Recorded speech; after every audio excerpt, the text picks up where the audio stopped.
what is Kiss of the Spider Woman? That's a good question. So Kiss of the Spider Woman in our world is a Broadway musical from the early 1990s, which is still talked about in terms of the effect it can have on audience. It's very moving, it's full of zest and full of life, but it's not seen very often. But it's based on a 1976 novel by the Argentinian writer Manuel Puig. And it was made into a Hollywood movie in the 80s, and this is a musical version that followed thereafter, which he gave his blessing to before he passed. And it's got a score by Candron Ebb and a book by Terence McNally, and it's occupying us at the moment. Brilliant. And it's been a while since. Yeah, I think I've not kind of had my Wikipedia searches, but I think it's been over 30 years since a big production. It ran in London, I think, like 1992, 1993. And since then, I think we're one of the very first people to be entrusted with it. So it feels like a wonderful privilege and responsibility for all of us working on it. Amazing. So that kind of brings me to like, why now? Like, what's the story behind it? Well, it's about what human beings can be when they are oppressed. The brilliant writer Maya Angelou has a quote, doesn't she, where she said, you know, human beings are like diamonds, in terms of diamonds starting out as a piece of grit, and then gradually, because it's been pressed down for thousands and thousands of years, it gets formed into something of great value.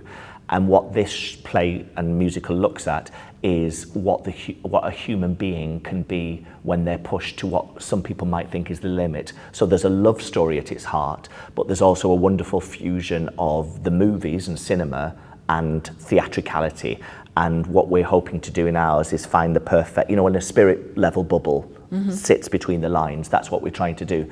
In terms of why now, I mean, you only have to probably open a newspaper or you know, look what's the leading subject on the news bulletins to see that we have still got regimes in the world who are keeping their foot on their people. And what do people do when they feel they've got nowhere to turn? And this show is a wonderful expression of individuality. So why now? Because it's not been seen for a very long time. And why now? Because it has some absolutely knockout parts for actors, particularly actors who we call triple threats, who can sing, dance and act to an equal standard. And it's wonderful, particularly the title character, Aurora and the Spider Woman. We've got Anna Jane Casey in that role, who I first saw as a student, when I was a student, and she was Anita in Arthur Lawrence's tour of West Side Story. And she took the roof off in that, and I think she might well do, well, fingers crossed, she'll do the same in this. She's a powerhouse. And I think sometimes women on stage have to feed all the good lines to their male, you know, counterparts. This one, not at all. She absolutely grabs the story by the scruff of its neck. Is she like, would you say she's the standout for you, like that, like glues everything else together around? That's one way. I personally think, I've been going to the theatre 30 odd years, and I certainly think she's this country's best triple threat. I think you never have to compromise in terms of the acting or in terms of the sung vocals or in terms, certainly in this, of the dance. So she's a rare breed in that sense. But it's very much a triangle in terms of the relationship between Molina and Valentin, and then overseen like the web of the title by this mysterious character. So actually a lot of people get a good bite of the cherry. I feel very lucky to be directing it because, as you say, it doesn't come around very often. But in the room, because some of the content is quite dark and quite disturbing, we're really trying to lean into the lighter moments, not just tea breaks, where we can remind people of the zest and the fun. But that's what it's got something for everyone, I think, this title. And it really, the tone really ricochets from light to dark and from humour to sadness. So I think the audience will feel quite wrung out at the end of it. How are you doing it? How are you creating it? And are you taking inspiration from anyone in particular? Another good question. We're doing it, we're kind of led slightly by the capacity of the theatres that we're visiting. So as you know, this is a co-production between the Curve Studio in Leicester, between Bristol Old Vic and between Mast at Southampton. And so they're not these big gargantuan, cavernous theatres, we can kind of hope that the audience feel like they're looking through a keyhole, so it's quite a chamber, quite an intimate look, where I think George, who plays one of the characters, said he almost wants the audience to feel like they're in the cell with those two men. And so we're led very much by that intimate, close-up chamber look that still has all the flamboyance and the pageantry of the big dance numbers, but it's not a kind of cast of thousands and gargantuan stage spaces. We're trying to really get the claustrophobia. So that's one way we're trying to do that.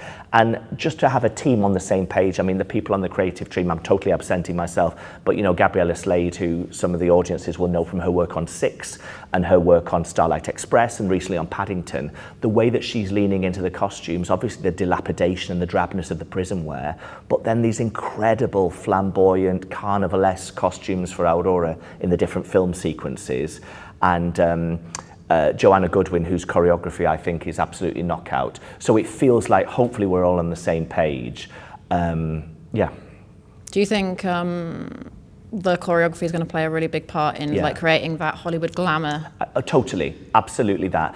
It's got everything. It's got sequences that have a kind of carnival jungle feel at the end of Act One. It's got like a Shirley MacLaine nightclub number feel, like a cabaret number.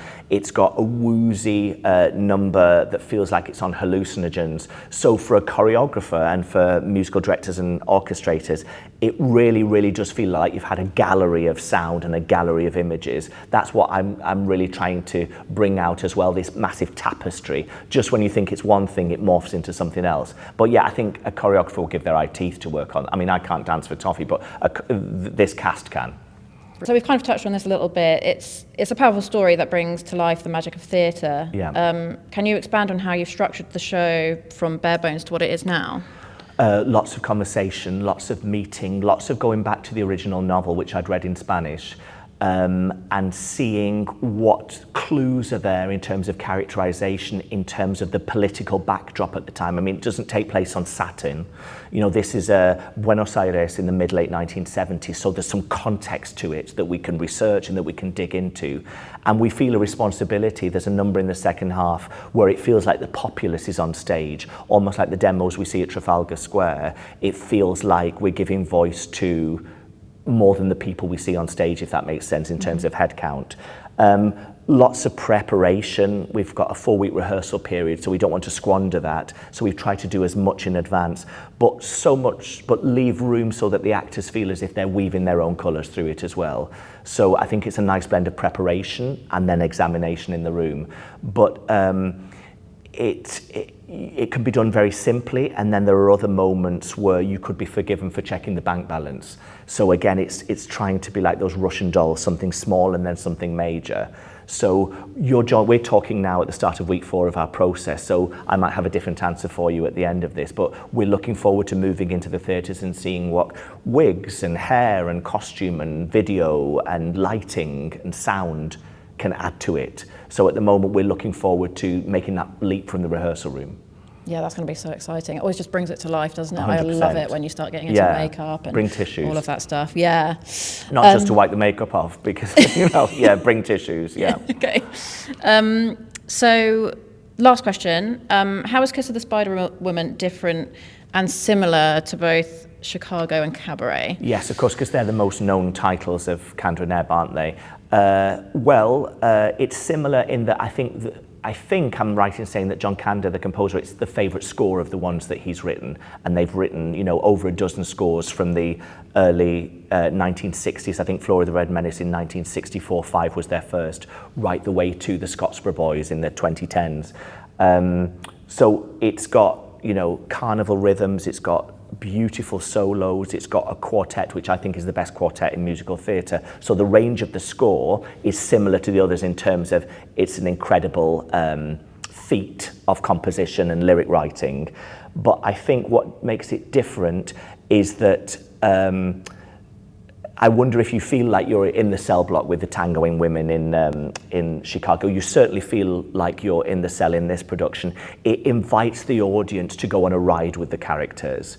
And I think a bit like if you think of Sally Bowles and the MC in Cabaret, there are some indelible characters. I think Molina is probably one of the top 3 characters in musical theatre, in my opinion. So they do write stonking characters. And Terence McNally on the book, you know, sometimes in musical theatre the books can be a little bit weak, that we're driving towards the next song, whereas this, the 3-dimensionality of the spoken word stands up. He was a fantastic playwright as well as a librettist. So I think it's got its similarities in terms of there's toe-tapping tunes and there's something anthemic for the audience to hang on to.